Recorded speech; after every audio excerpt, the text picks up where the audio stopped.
அங்கே போய் எல்லாம் பார்த்துட்டு மதுரையில் யார் இருக்கா தெரியுமா காவேரி அப்படின்னு. யாருங்க அப்படின்னு. நம்ம பொண்ணு காவேரி அப்படின்னு. நம்ம பொண்ணா? ஆமாம், நம்ம பொண்ணு தான். மீனான்னு சொல்லிட்டு நம்ம பொண்ணு தான். அப்போதைக்கு நமக்கு பையனும் பொண்ணும் இருந்திருக்காங்க. அந்த பையங்கிறவர் யாருன்னா இப்போ இந்த ஜென்மத்தில் எனக்கு தாத்தாவாக இருந்தவர் காவேரி. அப்படியா? ஆமாம், எங்கள் சுந்தரம் தாத்தாவாம். அப்பாவோட அப்பா. அப்பாவோட அப்பாவுக்கு தான் அத்தை தான் அங்கே இருக்க மீனம்மா. என்னங்க என்னென்னமோ சொல்கிறீங்க? அட ஆமாம் காவேரி, அங்கே போனால் நீ அங்கே அந்த மாதிரி பேசிகிட்டு இருக்கும்போது எல்லா இடத்துலையும் நம்ம பிள்ளைங்க எங்கெங்கன்னு கேட்டையா? நம்ம பிள்ளைகளா அப்படின்னு எனக்கே அதிர்ச்சியாக போச்சு. ஆமாங்க, நம்ம சுந்தரம் மீனாலாம் எங்கெங்க அப்படின்னு கேட்டேன். அப்போ தான் மீனம்மா வந்துட்டு நான் இந்த இருக்கேம்மா அப்படின்னு மீனம்மா சொல்ல, எவ்வளோ வயசுங்க இருக்கும் அப்படின்னா மீனம்மாவுக்கு இப்போ 70 வயசு இருக்குது காவேரி. 60-70 வயசு இருக்கும். நான் கேட்கல. அப்படியா? அப்போ நீங்கள் பார்த்தீங்களா? எனக்கு தான் பார்க்கணும் கொடுக்கணும் இல்லையா? நீ பார்த்து கட்டி பிடிச்சி எல்லாம் அழுத காவேரி. உனக்கு தான் யாவும் இல்லை. நம்ம மீனம்மா இருக்கா, சுந்தரம் தான் நம்ம என் தாத்தா தான் இறந்துட்டாரு.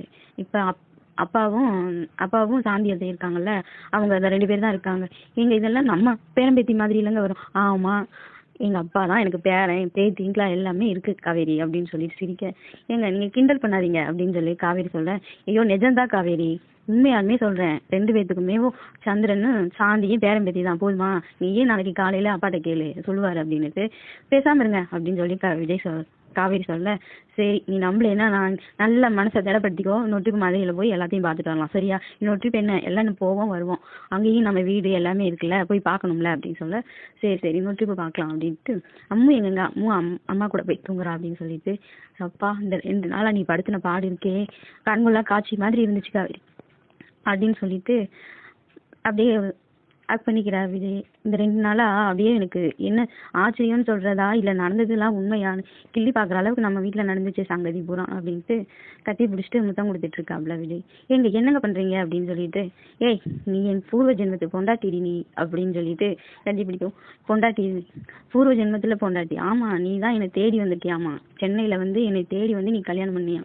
அப்படியா? ஆமாம், அதனால தான். ஆனால் கல்யாணம் பண்ணினதே உனக்கு தெரியாமையே கல்யாணம் தேடி வந்து தான் கல்யாணம் பண்ணேன்னு அந்த வீட்டுக்கு போகும் தான் நீ சொன்ன. நான் தான் உங்களை தேடி வந்து கல்யாணம் பண்ணேனே. எனக்கு ஆச்சரியம் ஒரு பக்கம், சந்தோஷம் ஒரு பக்கம். நான் கூட உன்கிட்ட சொல்லியிருக்கேன்ல காவேரி, நீயும் நானும் போன ஜென்மத்தில் என்னவா பிறந்திருப்போம், உன் பேர் என்ன என் பேர் என்னன்னு நான் உன்கிட்ட கேட்டேன்.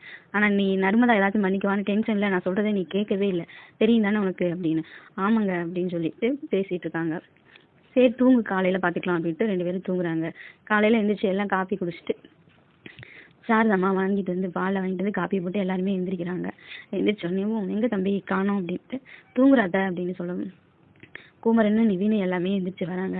சரி காப்பி குடிச்சிட்டு வாங்க அப்படியே வாக்கிங் போயிட்டு வரலாம் அப்படின்னு விஜய் கூப்பிட, ஐயோ இந்த குளூர்லையா என்னங்க பிரதர் அப்படின்னு சொல்லி நிவின்னு கேட்க, ஆமாம் பிரதர் வாங்க போகலாம், அப்படியே போய் ஒரு வாக்கிங் போயிட்டு வரலாம் அப்படின்னு சொல்லிட்டு அப்படியே கிளம்புறாங்க. மெயின் ரோடு வெளியாக வேணாம், வேறு பக்கமாக போகலாம், அப்போ தான் அங்கே ஆளெல்லாம் கம்மியாக இருப்பாங்க, நடக்கிறதுக்கு நல்லாயிருக்கும் அப்படின்னு சொல்லிட்டு எல்லாம் 3 பேரும் சேர்ந்து போகிறாங்க.